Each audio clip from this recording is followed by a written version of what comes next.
이 말씀은 구약성경 출애굽기 27장 1절에서 8절까지입니다. 우리 같이 한 목소리로 함께 읽겠습니다.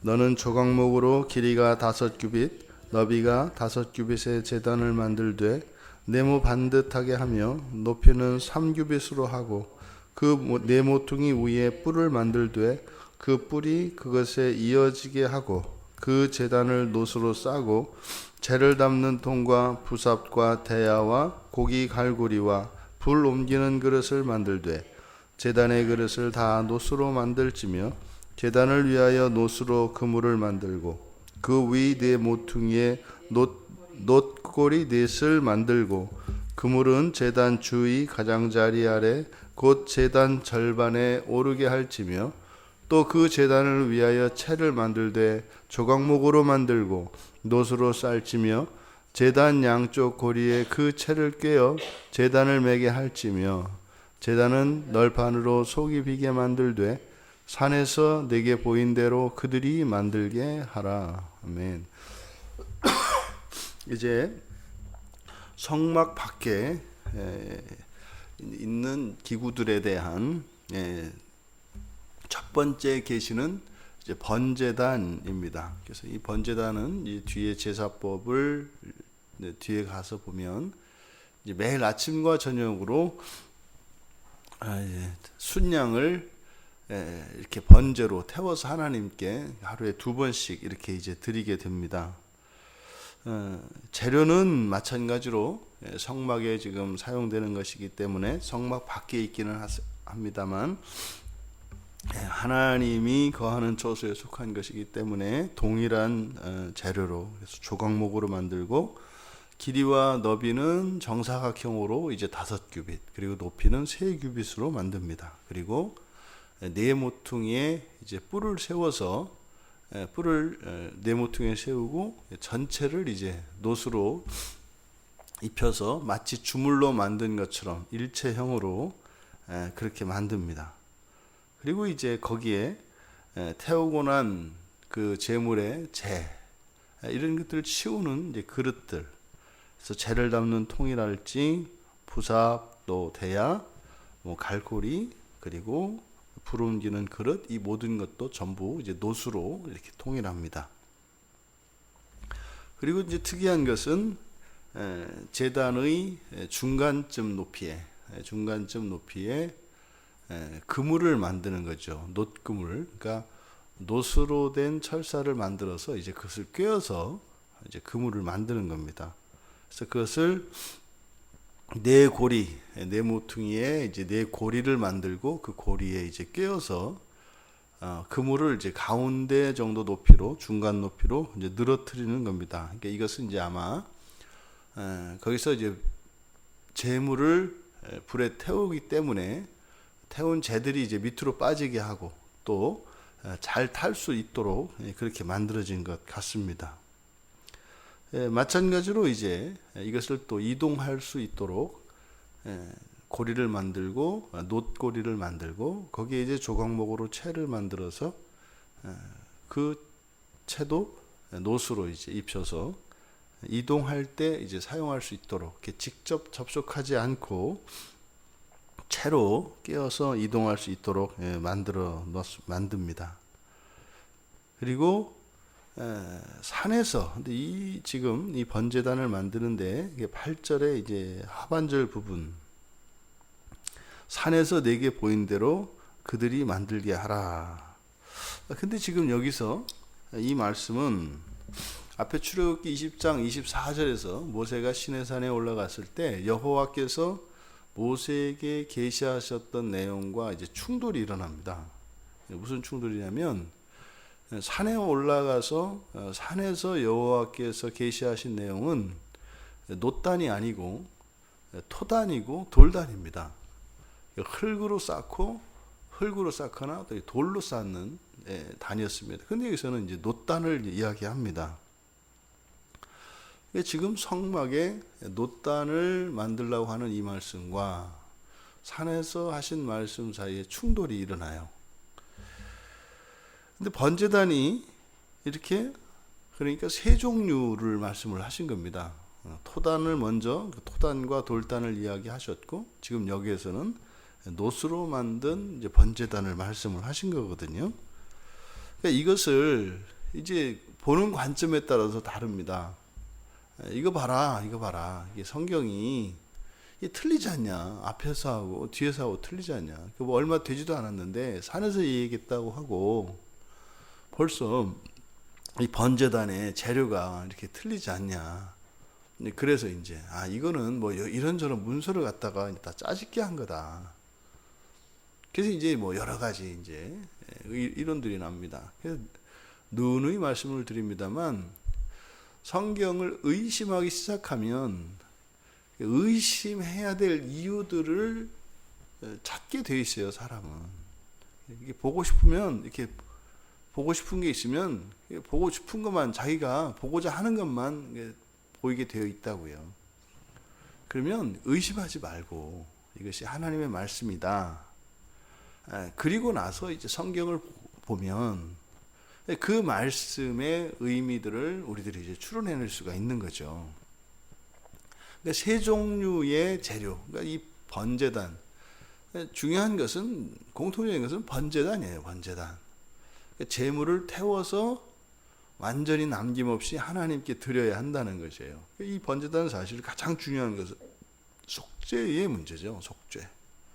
속죄라고 하는 것은 하나님께서 범죄한 인간들에게, 그러니까 하나님의 도움이 절대적으로 필요한 이제 죄인이 된 인간들에게 그 죄로부터 이제 구원받을 수 있는, 그러니까 죄로부터 씻음 받을 수 있는 은혜의 방편으로서 이제 이 번제 제사의 제사법을 주신 거거든요. 또 한편으로는 이제 종말의 모습을 나타냅니다. 죄의 결과가 무엇인지, 그리고 또 죄로부터 어떻게 하면 구원에 이를 수 있는지, 이게 이제 번제단의 핵심인 거죠. 그런데 이 번제단을 만드는 이 재료가 세 가지로 이렇게 제시되어 있다는 겁니다. 그런데 성막들에 있는 그 번제단은 반드시 노수로 해야 된다. 그러면 말씀하셨던 토단과 이 돌단, 이것은요, 그러니까 또 다른 가능성이 열려 있어요. 이 제단은 성막에는 반드시 놋제단을 만들어야 되는데, 그러면 토단과 돌단이라고 하는 것은 또 다른 형태의 어떤 번제단이 가능하다는 겁니다. 뭔지는 모르지만 이게 열려 있다고요. 그러니까 이것은 이스라엘 백성들의 전통은 제사는 반드시 이 성막에서만 드려야 하는 것으로, 이스라엘의 전통은 그렇게 되어 있습니다. 다른 곳에 드릴 수 없죠. 근데 이스라엘의 역사를 보면 여로보암이 이제 사실 남쪽과 북쪽으로 이스라엘이 이제 분리되어지면서 정치적인 목적으로 이제 예루살렘에 못 가게 하고 새로 이제 번제단을 세운단 말이에요. 이스라엘 백성들의 그 전통의 관점으로 보면 그 정통성에서 벗어난 거죠. 근데 사실은 이미 시내산에서 모세에게 이 번제단, 다시 말해서 죄의 용서를 위하여, 그러니까 속죄를 위하여 하나님께 드리는 이 번제에 대해서는 사실은 열려 있다. 근데 중요한 것은 뭐예요? 예수님께서도 여기냐 저기냐 그것이 중요한 게 아니라 사실은 누구에게 그리고 어떻게 드리느냐 하는 것이 중요하다. 이 번제단의 핵심은 바로 제물에 있습니다. 온전한 제물에 있어요. 이 번제단의 핵심은 이게 토단이냐 돌단이냐 놋단이냐 이게 중요한 게 아니라 제물에 있다고요. 왜요? 이 번제단의 핵심은 속죄이기 때문에, 속죄라고 하는 것은 죄에 상응하는 속죄물이 반드시 필요합니다. 이것이 중요한 거죠. 이 구약에서는 이해가 안 되는 부분이에요. 하지만 이것이 이제 신약으로 넘어오면 신약의 교회를 통해서 비로소 이것이 이해되어집니다. 교회의 핵심은 바로 죄의 용서와 관계되어 있어요. 그런데요, 더 이상 교회에서는 제사를 드리지 않습니다. 왜요? 이미 예수 그리스도께서 단번에 완전한 제사를 이루셨기 때문입니다. 그 이후에 이제 더 이상 제물이 필요 없는 번제단이 필요가 없죠. 그러니 그 이후에는 이 죄의 속죄와 관련하여 다양한 교회들이 그렇게 세워지는 겁니다. 근데 이제 캐톨릭에서는 지금도 여전히 이제 제사를 끊임없이 드리고 있거든요. 그러니까 유대교의 전통을 이어받아서 로마 캐톨릭 교회만 이제 죄를 속죄할 수 있는 그 번제단이다라고 하는 그런 생각을 가지고 있죠. 이제 더 이상은 번제단이 필요가 없습니다. 이제는 제사가 필요 없습니다. 하지만 그 죄의 속죄라고 하는 이 일은 반드시 계속되어야 하는 것입니다. 그래서요, 이제 그 형식적인 틀로서의 교회들이 남아있는 거예요.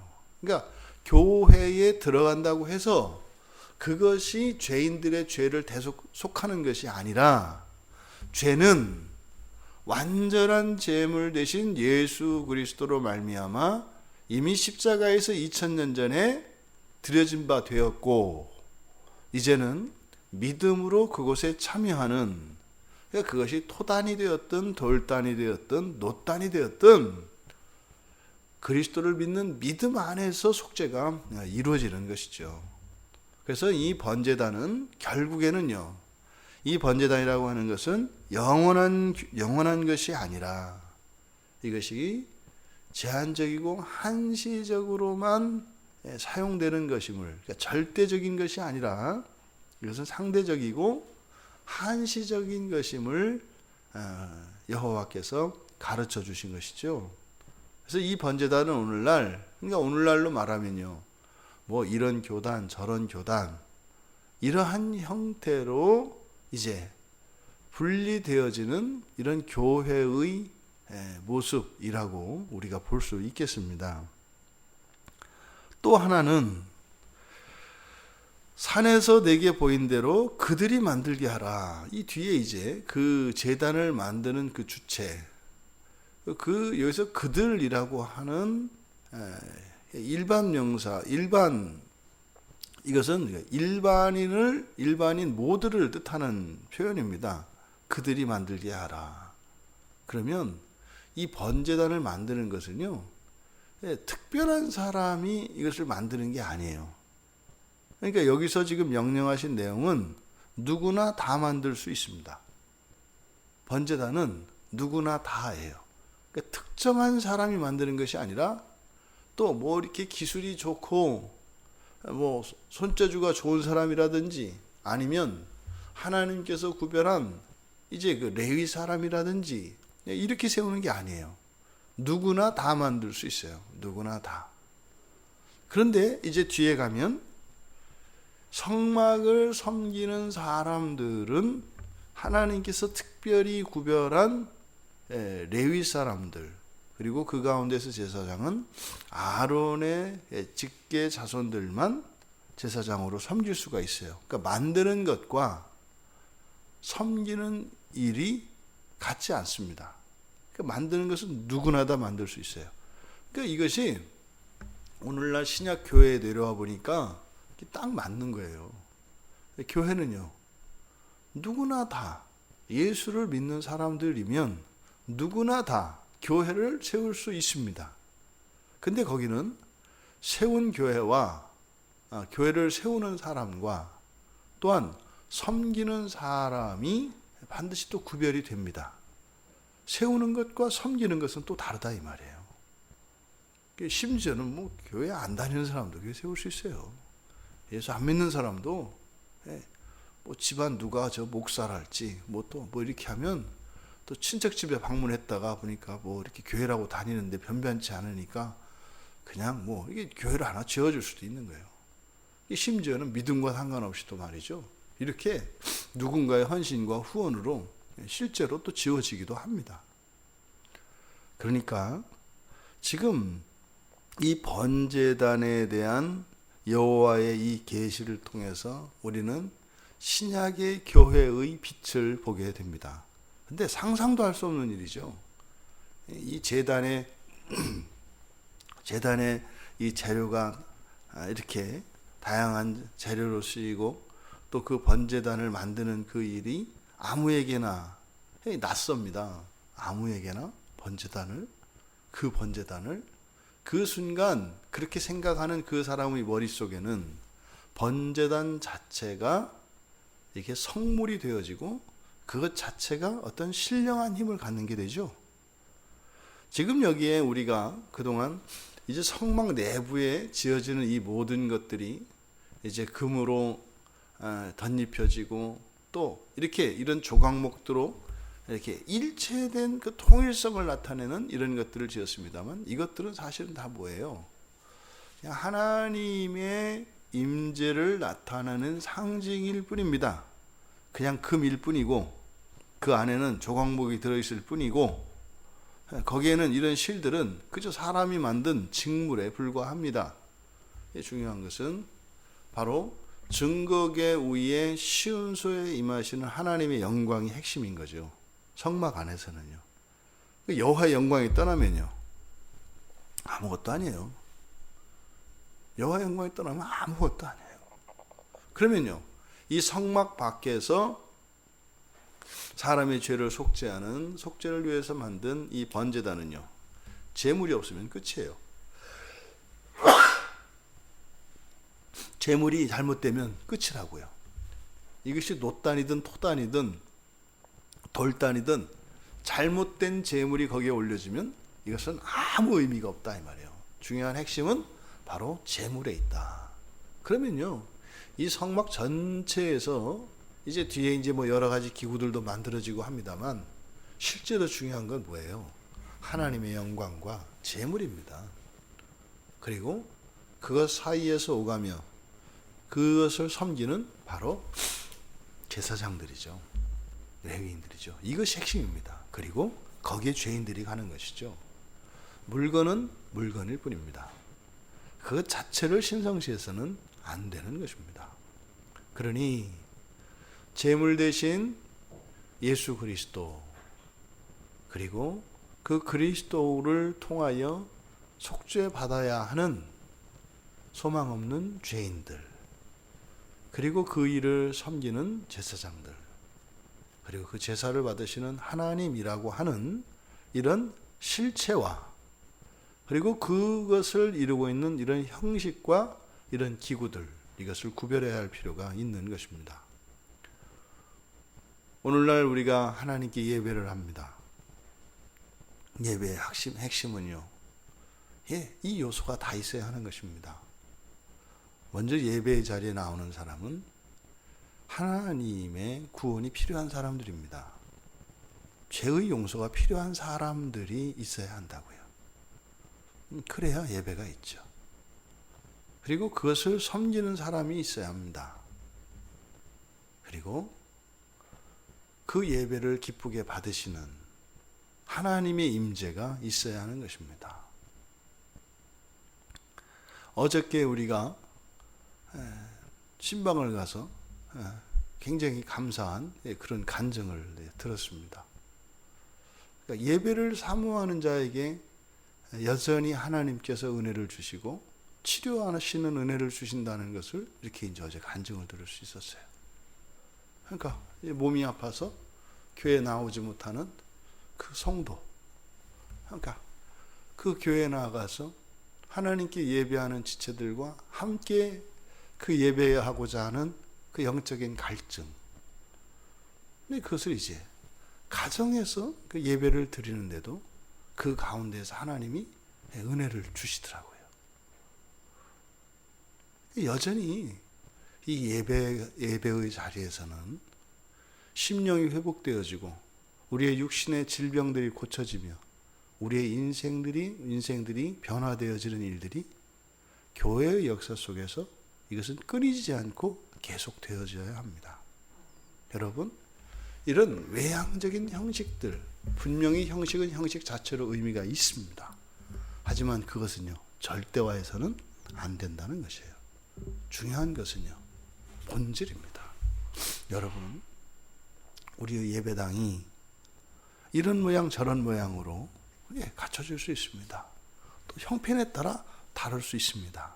하지만 거기에 완전한 제물 되시는 우리 주 예수 그리스도를 믿는 순전한 믿음이 있고 상한 심령으로 그리스도의 그 다속의 은혜가 필요한 자들이 나와 있다면, 그리고 거기에 온전한 섬김으로 하나님의 말씀이 가감없이 선포되어진다면, 그리고 그 자리에 하나님의 영광의 임재가 있다면, 거기에는 회복과 치유는 물론이요, 새로운 창조의 일들이 일어나는 줄 믿습니다. 이 번제단에 대한 규례를 통하여 우리들의 교회에 대하여 다시 한번 그 교회의 이 땅에 존립하는 목적이 무엇이고 그 교회를 통하여 드려지는 예배가 어떠한 것인가 되돌아볼 수 있는 은혜의 기회가 되기를 바랍니다. 우리가 지금 이 세상에 세워져 있는 여러 가지 어떤 형태의 교회이든 그곳 가운데 이 번제단 규례를 통하여 우리들이 온전한 예배를 드릴 수만 있다면, 그리스도께서 사셨던, 그리고 그리스도와 함께 하였던 그 시대, 그 자리, 그 사건의 현장이 오늘의 우리의 예배 자리인 것을 잊지 말아야 할 것입니다. 그래서 주께서 교회를 통하여 이 땅을 살아가는 성도들의 필요를 채워주시고 우리의 소원을 이루어 주시는 이 놀라운 이 예배의 영광의 회복이 이 한국교회 위에, 우리 교회에 영원하기를 주님의 이름으로 축원합니다. 존귀하신 하나님, 번제단을 통하여 하나님께서 이 땅의 죄인들에게 죄의 용서가 절대적으로 필요하며, 또한 어떻게 저희들이 죄를 용서받을 수 있고, 만약 죄를 용서받지 못한다면 그 운명이 얼마나 비참한 것인가 하는 것을 보여주셨고, 오늘날 교회를 통하여 참다운 예배의 중요성과 그 가치를 깨닫게 해 주셨습니다. 하나님, 한 번 한 번의 이 예배가 저희들의 생명을 다하는 예배가 되게 하여 주시고, 온전히 예수 그리스도를 의지하게 하여 주시며, 오직 성경만을 하나님과 저희들 사이에 유일한 교통의 수단으로 삼아 하나님의 영광의 임재가 충만한 예배가 되게 하여 주시옵소서. 그곳에서 고치시고 새롭게 하시는 하나님의 권능의 역사를 보게 하여 주시옵소서. 감사하며 예수님의 이름으로 기도하옵나이다. 아멘.